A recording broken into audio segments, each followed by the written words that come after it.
Today's daf is daf Tes Zayin, and we'll begin with the Gemara on the third line. In the Mishnah, we learned that if there are Eidim that she went out behinuma, then Haksuba is clearly Masayim. So the Gemara is Medai. I'm Adika Eidim, Hol Leka Eidim, Baal Mehemon. The reason why we believe her claim that she's a Psula and she deserves 200 zuz is because of the Eidim that testify that they saw her go out behinuma. Had there been no Eidim, Haleka Eidim, Baal Mehema, we would accept the claim of the Baal, and she would only collect a ksuba of 100.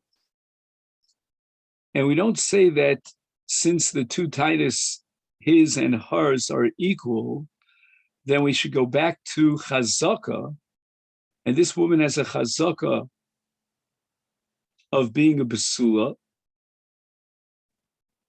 and therefore say that since she was once a Basula, she's definitely a Basula now as well, until we know for sure that her status changed.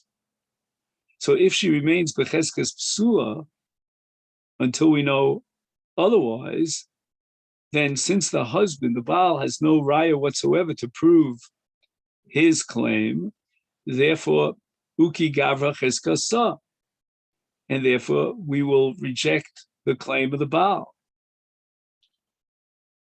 And that's the diuk that we have in our Mishnah, that if there are no Eidim to testify in her behalf that she was Yotzis Binuma, then she can only collect a ksuba of Mea.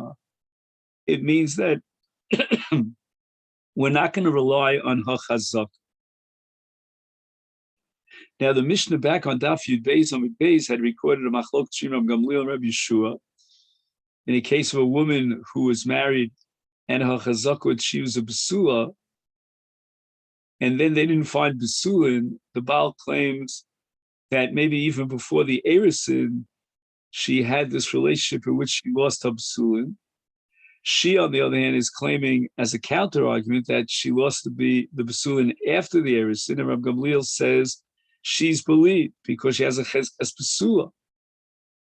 As long as there's no raise on that chazaka, we rely on that chazaka. She's believed to say, like this chazaka, that I was basula until the latest possible time, which means after erison. And Rabbi Yeshua rejects that. He holds that the Baal is believed because of Hamotzi Mechaver Lavaraya, that you can't force him to pay the extra money of a ksubas psula in a case of a suffix. So the burden of proof is on her. Is lema tnan stam to lo karam gamliel. Shall we therefore assume, asks the Gemara, that our Mishnah is a stam Mishnah against Rabbi Gamliel? And the Gemara analyzes the logic. The Rabbi Gamliel, according to Rabbi Gamliel, in a case where there are two arguments, two claims, his and her claim is that she deserves Masayim. His claim is she only deserves a mana. Rabbi Gamliel says we believe her because of Uki Gavra Cheskasa. Therefore, here too, in our Mishnah, when he claims that she's already been married in the past, and she claims no, she was a psul at the time of the wedding, and he owes her 200 zuz, Rabbi Gamliel should have to tip the scale in favor of her claim to believe her and not him because of the cheskas psula.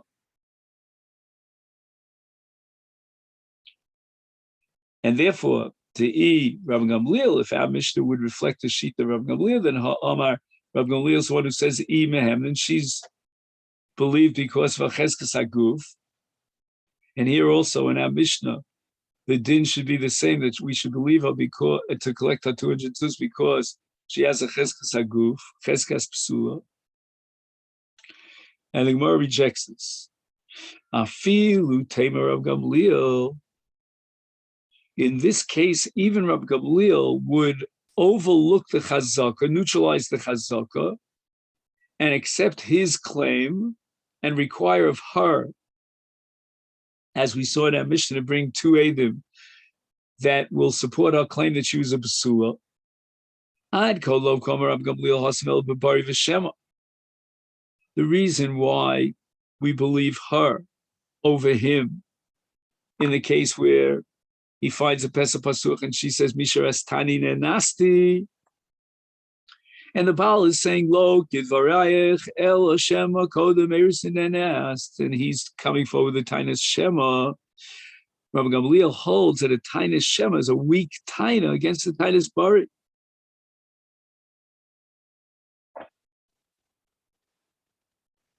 And the reason is because she's absolutely certain. She knows exactly when this onus took place, and she's claiming it was Tachtov and Istapchos Adeu. And therefore, from Shaseir, since she was a Psul, she gets Masayim Psus. The Baal is only speculating that maybe already before the Erison, there was a trickery here, and she was really already a Ba'ula, and she gets only a Mana. And his Tain is a Tain is Sheva. He doesn't know. She knows, he doesn't. That's where Rav Gamliel says, Uki Gavra Cheskasei, and Rav Gamliel's Mamid Har Chazaka,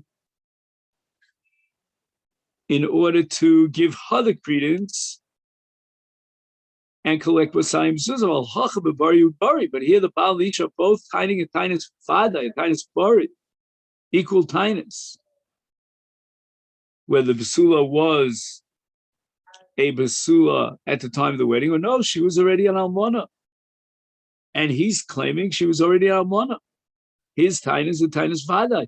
Lo Amar, in this case, Rabbi Gamliel is going to concede that we're not going to apply the principle of Azlina and Basa Chazaka to be Motzi Mamon based on a Chazaka without any extra evidence. At least in the case of Mitrastani and Nasti, you have the evidence of a Bari against the Shema.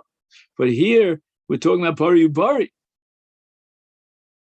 And the Gemara is so convinced of this logic that the Gemara asks you to Karile my Karile.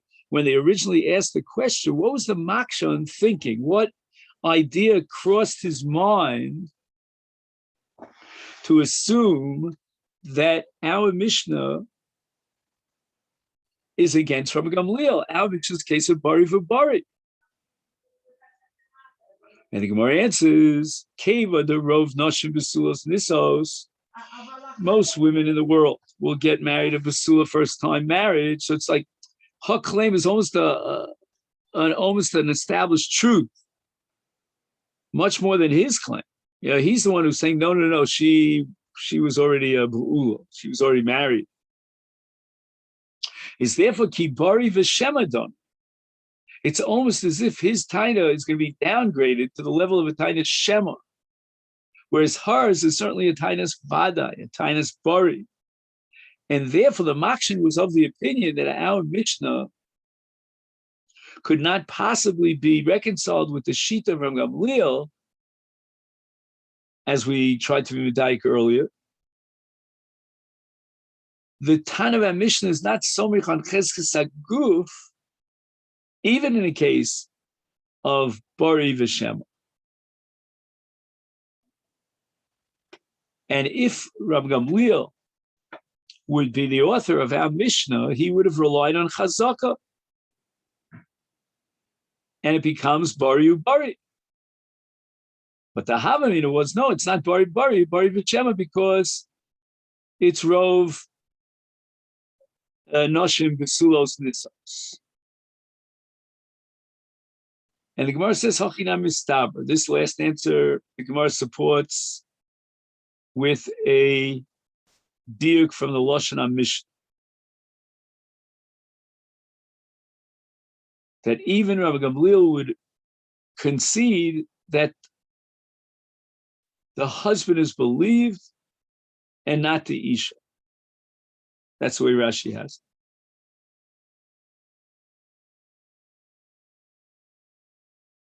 Mistabra mi de katani. Let's look at the language of the Mishnah. Umod de Rabbi Yoshua. We don't understand what is the nature of Umod de Rabbi Yoshua, Hodah. What is his Hodah? Like he's conceding. If you're going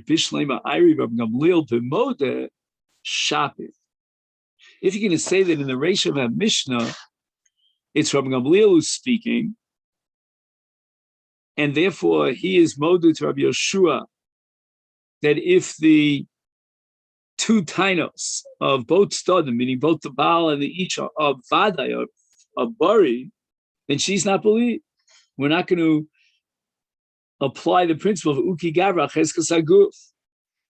Now I understand very well what Umode Rabbi Yoshua means. The words Umode Rabbi Yoshua will take on a clear meaning, that even he's Moden at Mishnah to Rabbi Gamliel. They're only going to argue about the issue of Migu. And Rabbi Yeshua disagrees with Rabbi Gamliel in applying Migu. And that's going to be the Migu of our Mishnah, the very special Migu of Pesh Asura Pesh Idir.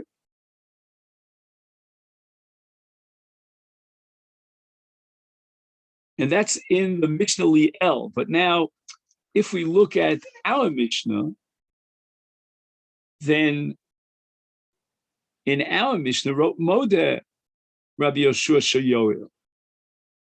So that's if we hold Iri Rabbi Gamliel b'Modeh, that the Reish of our Mishnah is attributable to Rabbi Gamliel.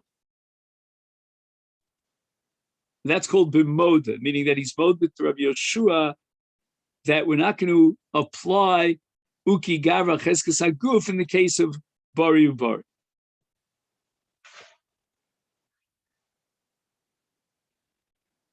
So far, so that's smooth. Then we understand the language of Umod Rabbi Yeshua.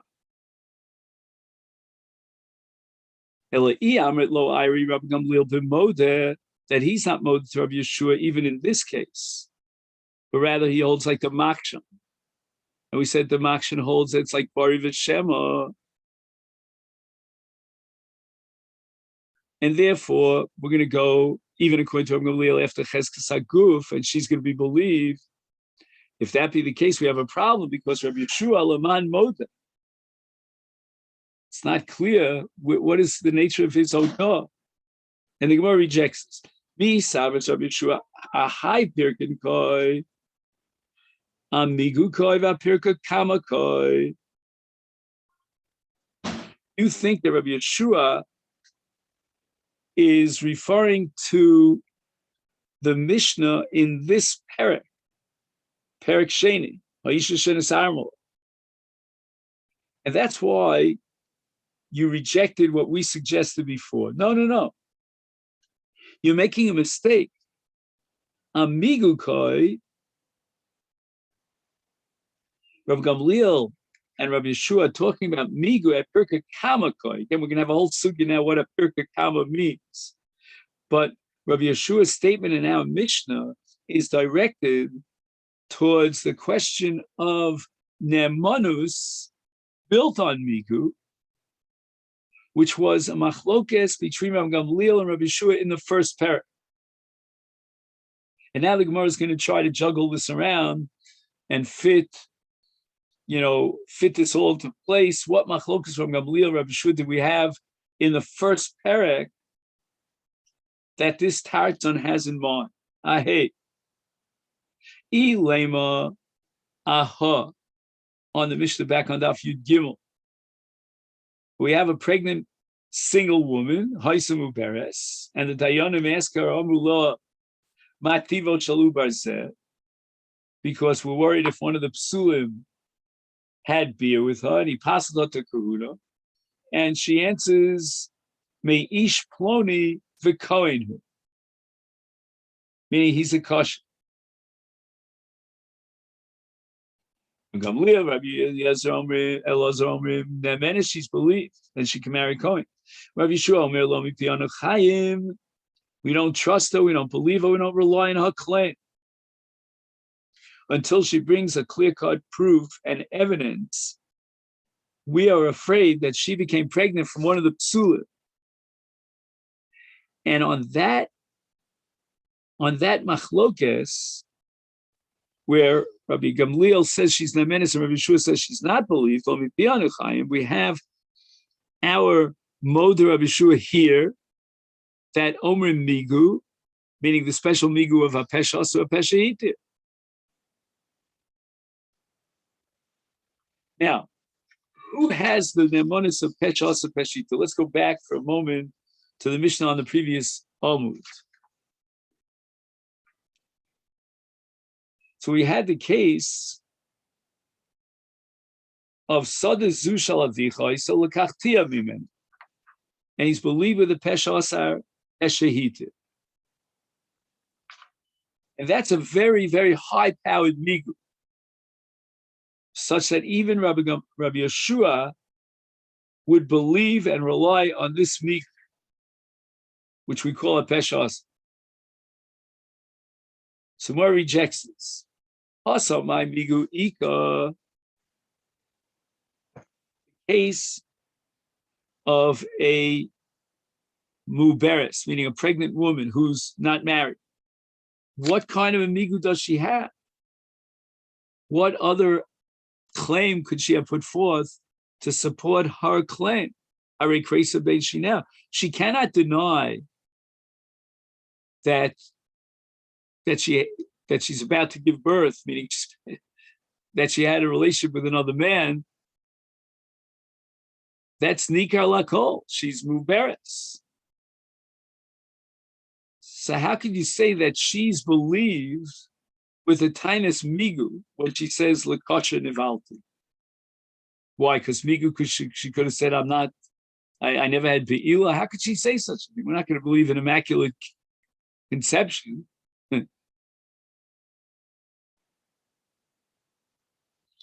We have to say that the Machlok Shin Rav Gamliel and Rabbi Yeshua in this case has a different basis, it's a different fundamental yisod. It's not the issue of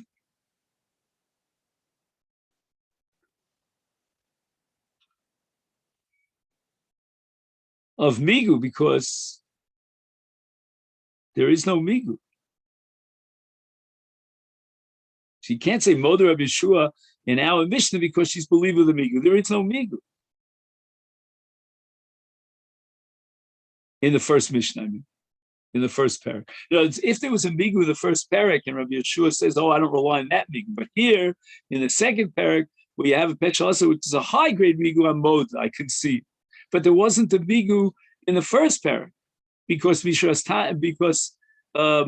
Kreisa Ben Shinel, because she's pregnant. We know that she had a beer. She doesn't have a migu taina that she can say lo nivalt. Ella. Let's go back to the Mishnah on Daf Yud Gimel, but we want to analyze now the ratio of that Mishnah. In that case, we don't know that she's pregnant. All we know is Ra'u Midaberes Imach. So she's an Isha Pnuya that's, Midaberes, and the Gemara is going to mention the two Shitas of Midaberes. Let's just say for the time being that Midaberes means Yichud, that they were alone in a private place.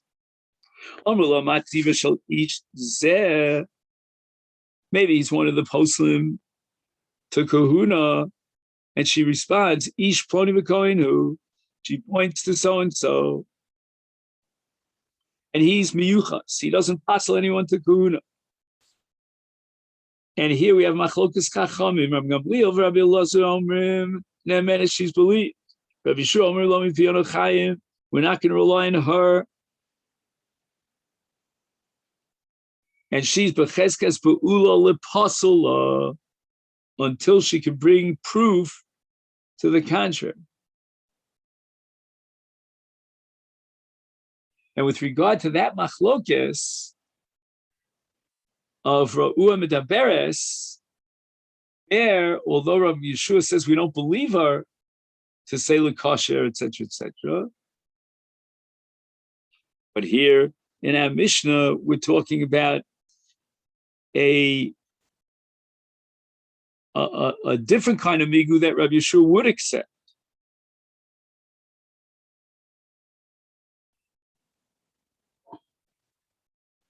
because it's a peshasa or a peshahiti.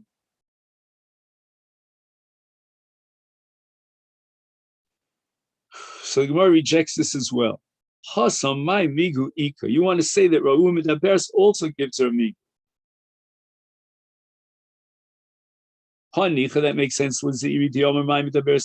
If we assume, like we assumed earlier, that Medabers means she had a yichud with another man, she has a great migu. Migu di boy amra lo nivalti.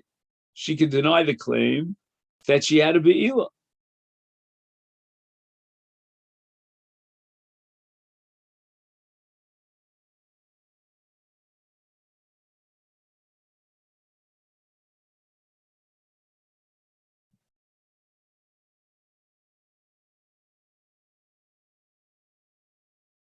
So again, migu di boy amra lo nivalti, uka omer nivalti, mehemna. Again, it's not the greatest migu in the world,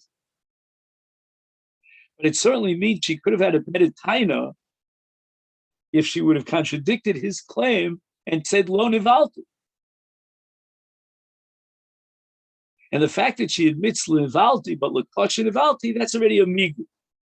But it's not the migu. Where does Rabbi Yeshua concede to accept a real migu? That's the case of peshas peshahit.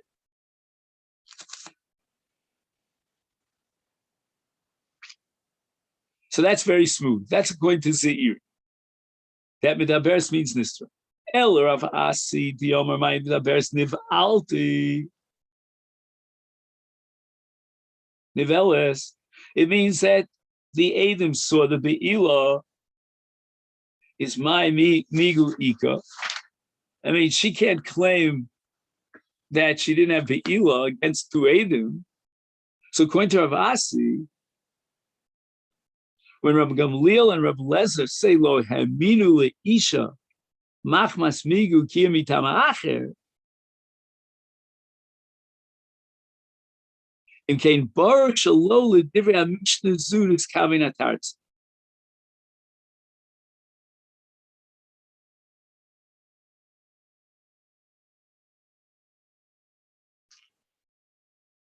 Therefore, by process of elimination, we have no choice but to say aha on the Mishnah that's even earlier. A man marries a woman b'cheskes psula, and he finds her to be a ba'ul. He overs mukas eight sani v'homer loki el jusas each at. Now, of course, the Baal cannot know whether she's a mukas eitz or jusas ish. Nor can he know whether this happened before Erisin or after Erisin. It's from Gamliel, Rabbi Elazar, therefore say nemenes. She's believed. She gets a ksuba.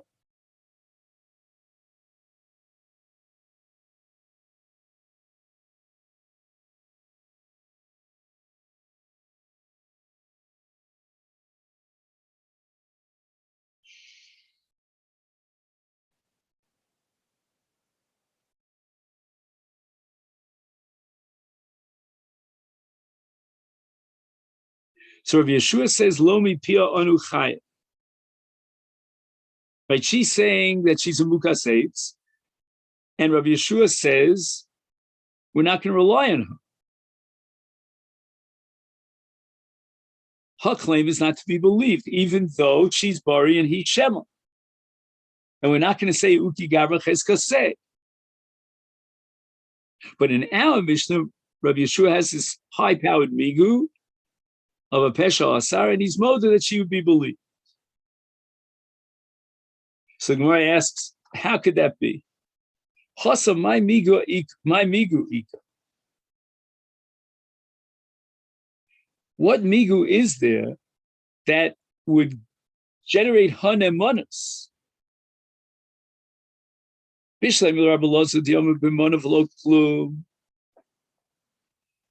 So when he claims Pesach Pasuch Mitzasi,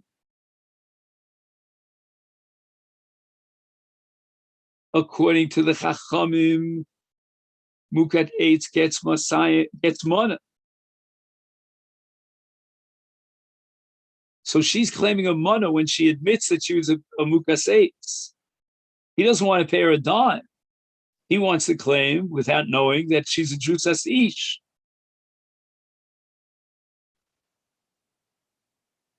He wants to claim it to make a tos.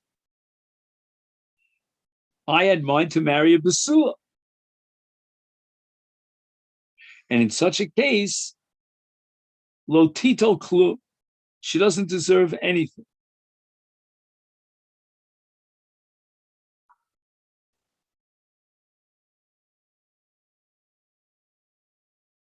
Oh, now she has a good migu. Why? Because she's saying mukas eitz before the erison. Therefore, I only get a mana. But Iboy Amr, she could have said mukas eitz ani tachtecha was after the erison. Yes, lamasayin. She must be telling the honest to goodness truth, because if she was a liar, she would have claimed 200 zuz instead of 100 zuz. Amr meikar the lesle elamon. Meikar means before the erison. And she only gets a mana. Mehemna, she's believed.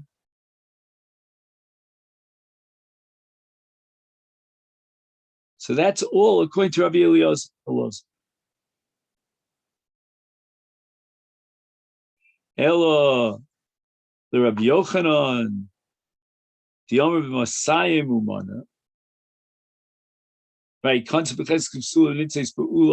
she gets a mana.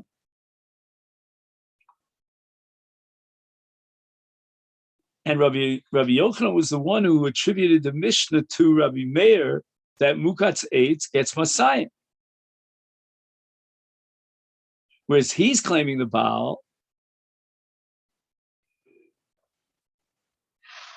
that she's a Drusas Ish, so it's Kansa B'Cheskas Psula V'Nintes B'Ula, and she gets a mana. Is my Mia Ika, my Migu Ika. She's making a claim of 200 zuz. I mean, that's the maximum claim she can have. So what kind of migu does she have? She could have had a better claim if she was a liar. What better claim could she have had? Ella, this is the final possibility after all these many different scenarios. Aha. Rabbi Yeshua and our Mishnah is modeh on that which we had in the Mishnah in first parak on Daf Yud Beis of Beis. And also it's a Ishal Amotzab Psul. He omers Mishras Tani Nenasti V'Sachach Nenasti V'Nistafcha Sadeu. Who omer Loki Ella, again Taina Shema, Ad Shalo Erastich.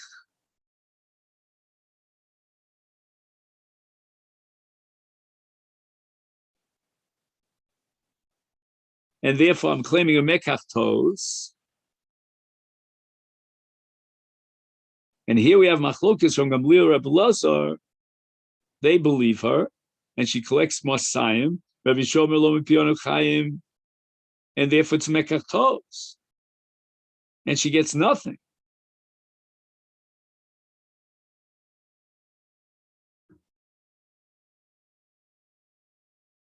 So what was the basis that underlied the Shita Rabbi Lazar and Rabbi Gamliel to believe her?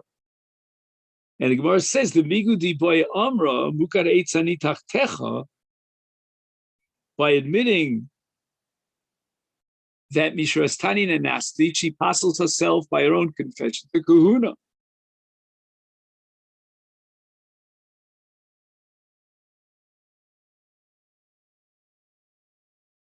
She could have equally have claimed Mukat Eitzani Tachtecha, that after the Erisin I became a Mukat Eitz.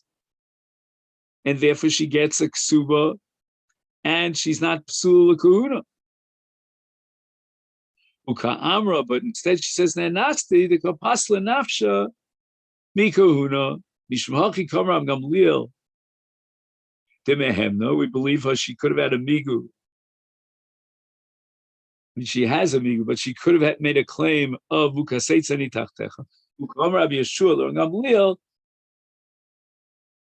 I don't agree with your position that we should believe her in her claim of Mishras Tanin and Nasti based on this migu. But that's called high migudahach. But modina l'chaba hu migudahasa.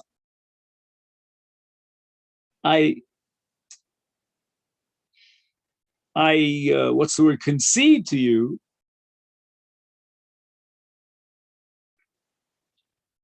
that in this high-powered migu, she would be believed.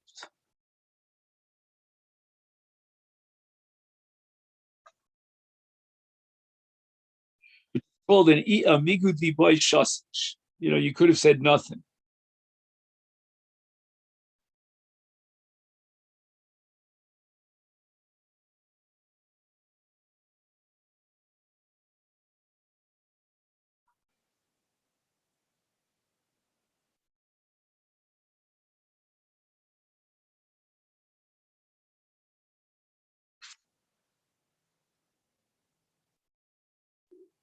So again, we have to emphasize a contrast between migu sheyachola lishtok, she could have said nothing, as opposed to a migu that she could have said that it was a mukas 8 situation without passing herself for kahuna, and instead she admits that she's a jusas ish, and according to her own confession, she's psul kahuna.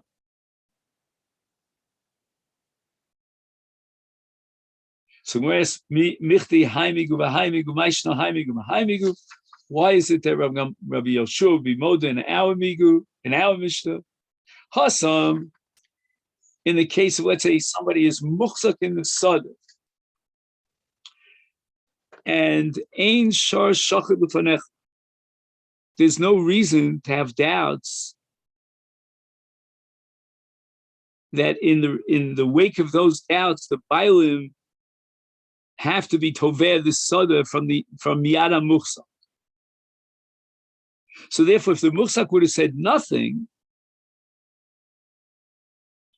and there are no ururin, no one's claiming it's theirs,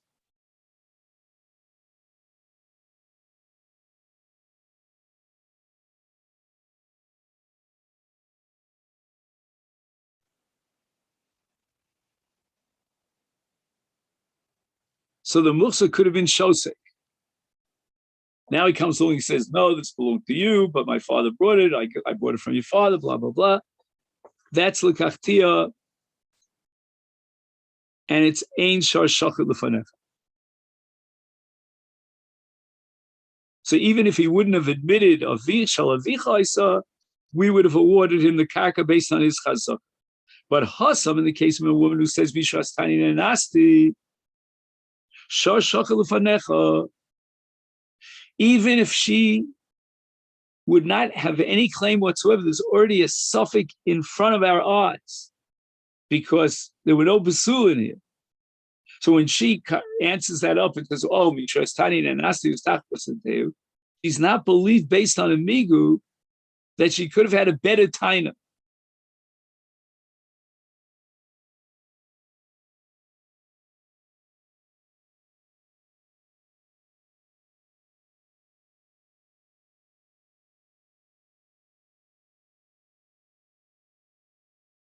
So that's the difference between shar shachal fanecha and ein shar shachal fanecha. So once again, if it's ein shar shachal fanecha, we don't have any reason to be mistapik. The man is holding on to a field; it's his field.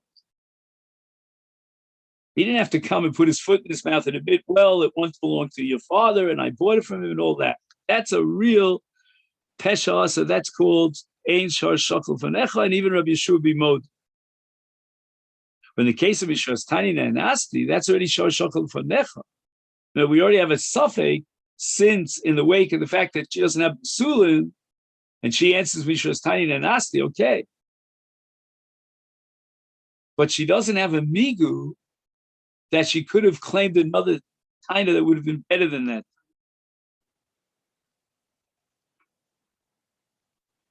And now at this point, the Gemara goes back to the Mishnah, and the diuk that we started with, that only if she has Eidim that Yotzis Binuma, then and only then does she get Masayim. And we're going to now introduce a fundamental machlokus between Rav and Shmuel from the Gemara in Bava Basra Tzadi Beis about Ein Holcha B'Momen Achar Rov. And that's the sheet of Shmuel. Rav is of the opinion that even in Dini Mammon, it's Holchem Achar Rov.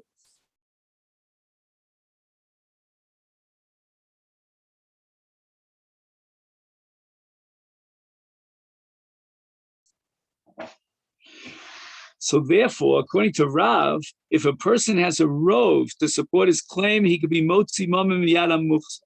Shmuel holds ein holchem achar rov, not in Dini Mominus. There's a very strict limited application to rov in Isa v'heta, but it doesn't apply to Dini Mominus because hamotzi mechaver levarai. So we're now asked the kash on Rav. Even the rov noshim b'sulas nisos. Why don't we believe the claim of the woman who says that she was married as a B'sul like the Rove? Why does she have to bring Eidim to prove and support her claim? He lost Eidim Ayavi. Even in the absence of Eidim, we have a Rove to support her claim that she, like the Rove, got married as a B'sula, and she therefore collects 200 zuz. I think more answers, Omar Ravina Mishum de Ikol and Meimar, Rov Noshim Besulas Nisos, Miut Almonos, Vechola Nisais Besula Yeshla Kol. So although most women do get married Besulos, there still is a mute of Almonos. And not only that, if she was a Besula, she should have a Kol. It's a public knowledge that she's Yotzes Binuma B'Shas Chupasa. And this woman in our Mishnah, on the top of Tazayno and base holds the Ein La Kol. There's no one who's willing to testify that she was Yotzes Binuma. She's not Nemon to be Motzi Momen Mipaila Mikoch Rov, even according to Ra, because we have a proof to support the Muchsak against the Taina of the Tovea. And that is how come we didn't have a kol? There was no kol, the absence of kol. You were a basula, you were yotzes binuma, it was publicly dead. Where the Eidim? Is itra la ruba, that puts a dent in the road. And she cannot be motzi mammon without Eidim.